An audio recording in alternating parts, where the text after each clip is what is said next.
Ajay, good morning. सुप्रभात sir. आपने राजस्थान के इतिहास का एक सामान्य परिचय पढ़ा। परिचय पढ़ने के बाद अपन ने सभ्यता और संस्कृति को परिभाषित करने की कोशिश की। उसके बाद अपन ने सभ्यताएं पढ़ी और सभ्यताओं का विभाजन पढ़ा कि ताम्रयुगीन सभ्यता है, पाषाणयुगीन सभ्यता है। तो आपसे टेस्ट क्वेश्चन पूछे जाएंगे कि कौन सी सभ्यता है। ऊपर गणेश्वर सभ्यता के बारे में सही कथन है या सही कथन नहीं है, इस तरह का कमेंट देके 4 आपको स्टेटमेंट दे देगा। अब 4 स्टेटमेंट अगर आपने पूरी पढ़ रखी होगी तो ही आप उन स्टेटमेंटों को सॉल्व कर पाएंगे, अन्यथा नहीं कर पाएंगे। आपने चाहे पहले गणेश्वर सभ्यता पढ़ ली होगी, लेकिन आज आपको लगेगा कि कुछ अलग पढ़ा है, कुछ नया पढ़ा है। कड़ू बातें नहीं। गणेश्वर सभ्यता, ध्यान दो इधर। सिचुएशन की बात करें, कहां पर स्थित है? नीम का थाना सीकर। नीम का थाना सीकर। नीम का थाना सीकर। मेरे को बताओ कि नीम का थाना सीकर पहले आपने कभी पढ़ा है? हाँ सर। क्यों? आंदोलन में, किसान आंदोलन में। किसान आंदोलन में।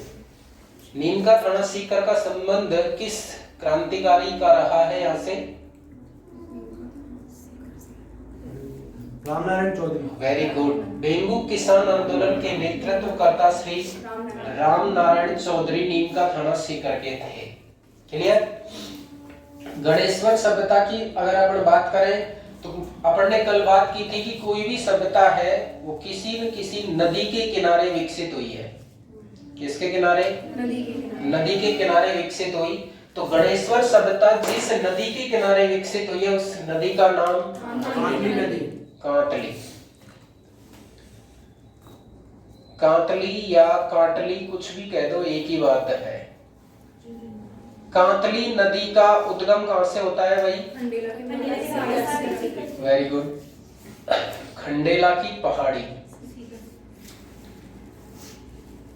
तो खंडेला पहाड़ी है ना, ये सीकर में तो पड़ती है, लेकिन क्षेत्र यही आएगा कौन सा? नीम का थाना। नीम का थाना सीकर में है कौन सी? खंडेला की पहाड़ी। तो खंडेला की पहाड़ी से निकलकर फर्स्ट ऑफ ऑल राजस्थान की जितनी भी नदियां हैं उनमें ये नदी दक्षिण से निकलकर, ओनली राजस्थान में बहने वाली, दक्षिण से निकलकर उत्तर में जाने वाली नदी है। बात समझ में आई? दक्षिण से उत्तर में बहने वाली नदी है, एकमात्र मानेंगे इसको, दक्षिण से उत्तर में। हालांकि जो चंबल नदी है वो भी दक्षिण से निकलती है, लेकिन वो उत्तर पूर्व में जाती है, दक्षिण से निकलकर, लेकिन वो राजस्थान से नहीं निकलती, मध्य प्रदेश से निकलती है। खंडेला पहाड़ी से निकलकर ये नदी कौन से जिले में बहेगी? पहले सीकर। सीकर के बाद जाएगी ये झुंझुनू। झुंझुनू। झुंझुनू अब की बार बहुत फेमस रहा है झुंझुनवाला के कारण। हाँ, सीकर, झुंझुनू। झुंझुनू के बाद ये नदी लगभग विलुप्त हो जाती है। झुंझुनू और इधर बॉर्डर आ जाता है किसका? चूरू का। यानी चूरू के बॉर्डर पर जाते जाते यह नदी क्या हो जाती है? समाप्त हो जाती है। चूरू और बीकानेर 2 ऐसे जिले हैं जिनमें कोई नदी नहीं बहती। बाई चांस अगर कभी इन पहाड़ियों में बरसात होती है, खंडेला की पहाड़ियों में भारी बारिश हो जाएगी, तो पानी कभी कभार चूरू तक जा सकता है। स्पष्ट रूप से चूरू और बीकानेर में कोई नदी नहीं बहती। ये नदी किसी सागर, समुद्र या किसी नदी या झील में जाकर नहीं गिरती है, अतः यह आंतरिक प्रवाह की नदी है। आंतरिक प्रवाह की नदी। मैं आपको इस बात से स्पष्ट अवगत करा देता हूं कि राजस्थान में अपोहा तंत्र को जो आपने 3 भागों में बांटा है, उसमें सबसे बड़ा अपोहा तंत्र लगभग 2/3 आंतरिक अपोहा तंत्र है। सबसे बड़ा अपोहा तंत्र है आंतरिक अपोहा तंत्र। आंतरिक अपोहा तंत्र में आपने जैसे पढ़ा था कि काका मेघासा रूप दे, काका मेघासा रूप दे, मेघासा रूप दे। तो यहां से का से क्या बनेगा? काकली, दूसरी काकने या मसूरदी, तीसरी मेंथा, गा से गग्गर, सा से साबी, साबरमती तो अरब सागर में जाती है। रूप से रूपनगढ़ और रूपाले। जो अपन काकली नदी पढ़ रहे हैं ये तो ये हुई गई। काकने नदी, मसूरदी नदी जो कि जैसलमेर में बहती है, और जैसलमेर में कौन सी पहाड़ी से निकलती है? कोटड़ी की पहाड़ी से निकलकर मीठा खाड़ी में जाकर गिरती है। में से मेंथा नदी मनोहरपुरा जयपुर से निकलकर जयपुर और नागौर में बहती हुई नागौर की तरफ से सांबर झील में गिरती है। घाफोर गग्गर कालका पहाड़ शिवालिक पहाड़ी हिमाचल प्रदेश से निकलकर फोर्ट अब्बास पाकिस्तान तक जाती है। राजस्थान में इसको नाली के नाम से जाना जाता है, राजस्थान का शोक कहलाती है। सापुर साबी, साबी सेवर की पहाड़ी से निकलती है, लेकिन सेवर की पहाड़ी कहां पर है? जयपुर में, नॉट भरतपुर। सेवर की पहाड़ी जयपुर से निकलकर अलवर में बहती हुई पटौदी हरियाणा में जाकर विलुप्त होती है, और इस नदी को अलवर का शोक कहते हैं, क्योंकि अलवर में कभी कभार ये बाढ़ का रूप धारण कर लेती है। उसके बाद में आती है रूपनगढ़। रूपनगढ़ नदी एक नाले के रूप में है जो अजमेर से निकलती है। अजमेर से निकलकर और सांबर झील में आकर गिरती है। अजमेर प्रॉपर अजमेर से नहीं निकलती, किशनगढ़ से भी उर्ली साइड से निकलती है और सांबर में आकर गिरती है। उसके बाद में रूपा रेल, रूपा रेल अलवर से, और अलवर में उदयनाथ की पहाड़ी, उदयनाथ की पहाड़ी से निकलकर अलवर से भरतपुर में बहती हुई डीग के जो महल है, फव्वारों और जल महलों की नगरी, कौन सी? डीग।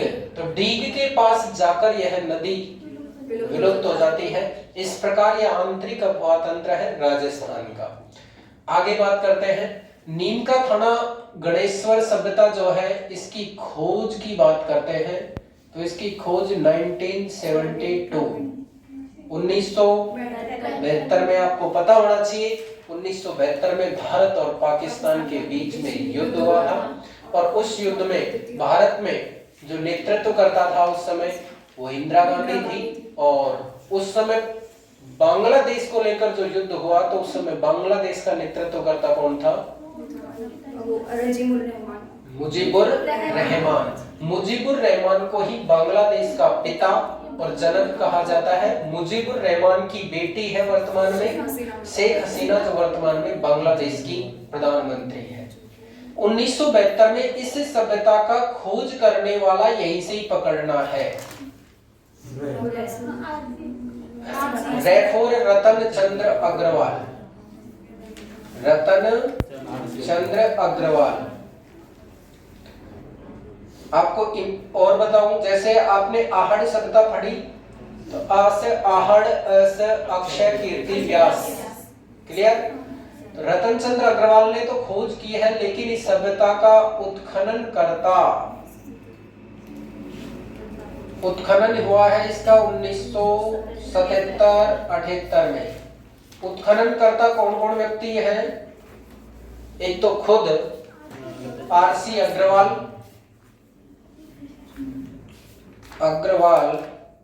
और एक है विजय कुमार। आरसी अग्रवाल और विजय कुमार। हाँ भाई, इंपॉर्टेंट बात यह है कि ये सभ्यता ताम्रयुगीन सभ्यता है। कैसी? ताम्रयुगीन सभ्यता है। जब ये ताम्रयुगीन सभ्यता है तो यहाँ पर क्या निकलता होगा? तांबा। और तांबा भी थोड़ा बहुत नहीं निकलता, विशाल भंडार मिले हैं तांबे की, विशाल भंडार। वर्तमान में ये जो जिला है झुंझुनू, इसको ताम्र जिला के नाम से जाना जाता है। ताम्र जिला के नाम से जाना जाता है। कौन सा? झुंझुनू। इस बेल्ट में, सीकर झुंझुनूवाड़ी, इस बेल्ट में तांबे की बहुत सारी खान है, जिसमें आपको इंपॉर्टेंट बात याद रखनी है, वो है कोल्लण की पहाड़ी। कोल्लण की पहाड़ी। और इस कोल्लण की पहाड़ी क्षेत्र में एक क्षेत्र है जिसका नाम है चांदमारी। चांदमारी। चांदमारी क्षेत्र किसके लिए प्रसिद्ध है ये पूछ ले। कोल्लण की पहाड़ी किसके लिए है ये पूछ ले। झुंझुनू के अलावा भी राजस्थान में तांबा निकलता है तो वो कहां पर? अलवर। अलवर में कहां पर? खोहदरीबाग।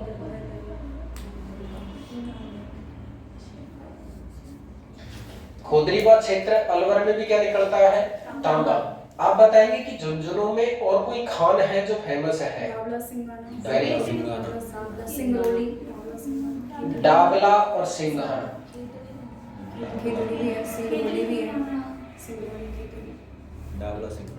डाबला सिंघाना, हाँ बहुत फेमस खान है ये।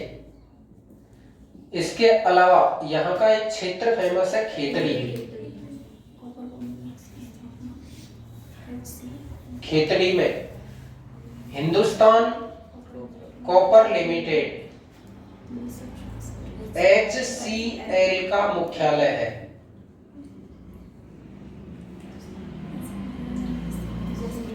हिंदुस्तान कॉपर लिमिटेड खेतड़ी झुंझुनू में किसका मुख्यालय है?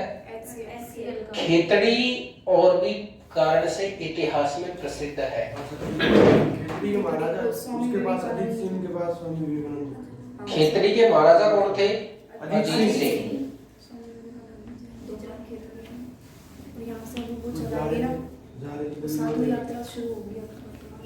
खेतड़ी महाराजा अजीत सिंह के समय यहाँ पर आए थे स्वामी विवेकानंद। स्वामी विवेकानंद। तो स्वामी विवेकानंद राजस्थान में सबसे पहले कहां पर आए? स्वामी विवेकानंद राजस्थान में सर्वप्रथम कहां पर आए? हाँ, राजस्थान में सबसे पहले आए थे ये कहां पर? अलवर में। अलवर में। राजस्थान में सबसे पहले कहां पर आए? इसी तरह स्वामी दयानंद सरस्वती पूछे तो करौली। क्लियर? स्वामी विवेकानंद जी को 1893 में शिकागो में एक सम्मेलन आयोजित हुआ, विश्व धर्म संसद। तो विश्व धर्म संसद में भारत की ओर से भाग लेने के लिए कौन जा रहे हैं? स्वामी। इस धर्म संसद में जाने के लिए स्वामी जी को आर्थिक सहायता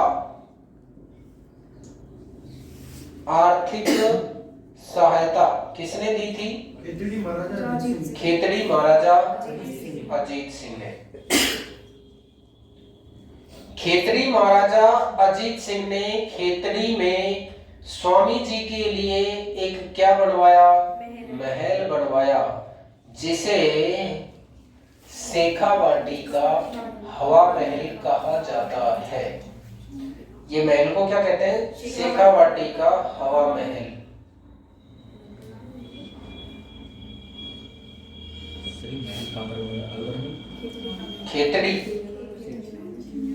खेतड़ी झुंझुनू में बनवाया, जिसे शेखावाटी का हवा महल कहते हैं। एक बात और, अजीत सिंह की बात है कि अजीत सिंह ने पंडित मदन मोहन मालवीय। पंडित मदन मोहन मालवीय ने, इनका नाम भी हिंदुस्तान के इतिहास में अविस्मरणीय है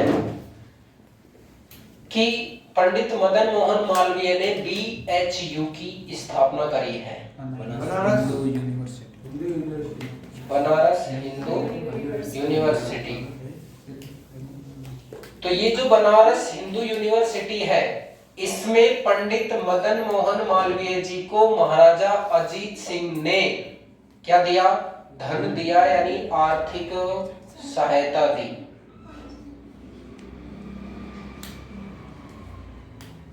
आर्थिक सहायता। आपको पता होना चाहिए पंडित मदन मोहन मालवीय को देश के प्रमुख प्रधानमंत्री अटल बिहारी वाजपेयी के साथ वर्ष 2015 का भारत रत्न दिया गया। पंडित मदन मोहन मालवीय को मरणोपरांत मिला है, जबकि अटल बिहारी वाजपेयी को जीते जी मिला है। क्वेश्चन पूछे कि पंडित मदन मोहन मालवीय और अटल बिहारी वाजपेयी को भारत रत्न से किसने सम्मानित किया? तो उस समय राष्ट्रपति कौन थे? प्रणब मुखर्जी।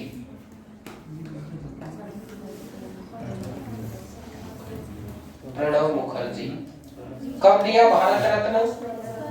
2015 भारत रत्न। हाँ जी, ये बात समझ में आ गई। यहां तक कि आगे समझना, गणेश्वर सभ्यता के कई उपनाम हैं। गणेश्वर सभ्यता के उपनामों में सबसे पहले तो आप याद रखेंगे कि जितना तांबा गणेश्वर से मिला, हिंदुस्तान क्या विदेशों में भी आज तक नहीं मिला। हिंदुस्तान की सबसे बड़ी तांबे की खान खेतड़ी में। क्लियर? तो इस सभ्यता को बहुत सारी चीज पुरातत्व की मिली है, इसलिए पुरातत्व का पुष्कर कहते हैं। पुरातत्व का पुष्कर। कौन सी सभ्यता को? गणेश्वर सभ्यता को। इसके अलावा ताम्र सभ्यता की जननी कहते। ताम्र सभ्यता की जननी, और भी कह सकते हैं क्या कुछ? जननी। ताम्र युगीन सभ्यता। लेकिन इसका जब प्रॉपर क्वेश्चन आएगा ना, तो आपको गणेश्वर नहीं करके आहड़ करना है। क्या करना है? आहड़। बता दिया है पहले आपको मैंने। और क्या कह सकते हैं इसको? ताम्र संचयी संस्कृति। ताम्र संचयी संस्कृति। हाँ जी, इंपॉर्टेंट बात। अब गणेश्वर सभ्यता से तांबे के औजार मिले हैं, बर्तन मिले हैं, उपकरण मिले हैं, कोई दिक्कत नहीं है, मिले हैं। आहड़ से भी मिले होंगे और सभ्यताओं से भी मिले होंगे, लेकिन कुछ यूनिक चीजें जो यहां से मिली है, जैसे तांबे की कुल्हाड़ी। तांबे की कुल्हाड़ी। और क्या मिले हैं? वाणाग्र। वाणाग्र। वाणाग्र का मतलब यह है बाण के आगे का वो, बाण के आगे का लगाने वाला जो नोक होती है, वो मिला है। वाणाग्र क्या कहेंगे इसको? वो बोलते हैं ना, मछली पकड़ने का कांटा। मछली पकड़ने का कांटा मिला है यहां से, तांबे का ही। और क्या मिला है? जो, हाँ, बांध मिले है ना, ये बांध का अवशेष मिला है। तो वो किससे बना हुआ है? कंक्रीट से। कंक्रीट से निर्मित बांध।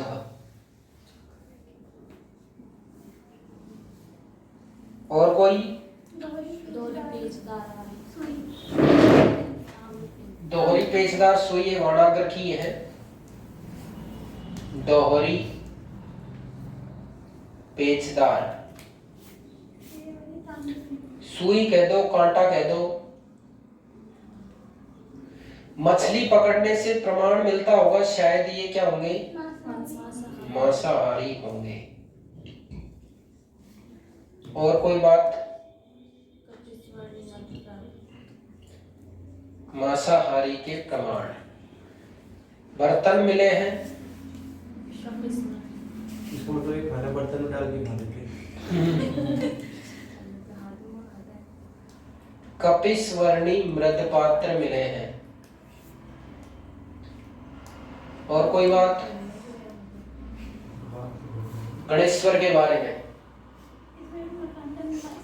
पत्थरों से हुआ है, मकानों का निर्माण पत्थरों से।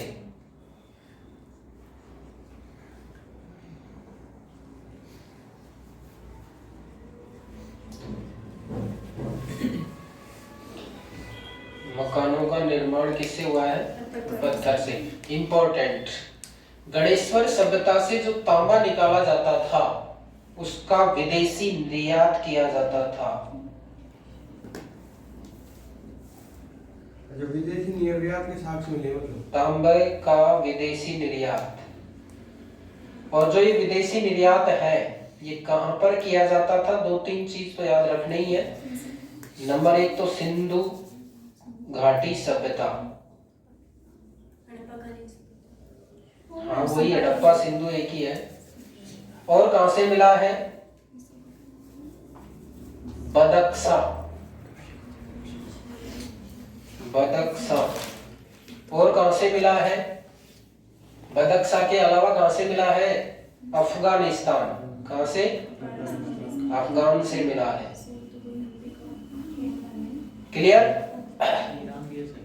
हाँ ईरान भी है, यानी ईरान से विदेशी व्यापार के प्रमाण मिले हैं। कुल मिलाकर ये सिंधु घाटी सभ्यता का केंद्र तो नहीं है, लेकिन सिंधु घाटी सभ्यता के समकालीन सभ्यता हम कह सकते हैं, क्योंकि सिंधु घाटी सभ्यता को तांबे की उपलब्धता यहाँ से हुई है।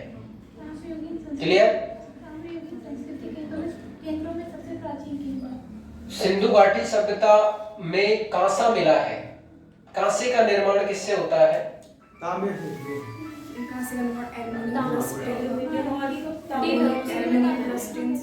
T plus T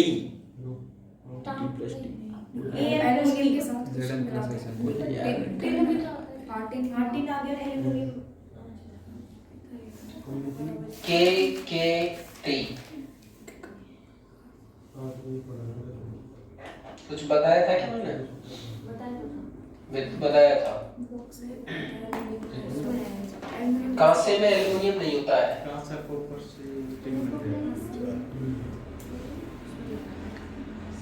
कांसा जो है कॉपर और टिन से मिलाकर बनता है।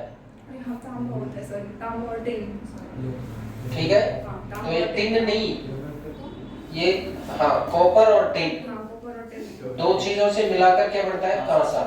तो इसका मतलब पहले तांबे का आविष्कार हुआ है। मानव के द्वारा प्रयोग में ली जाने वाली पहली धातु थी तांबा।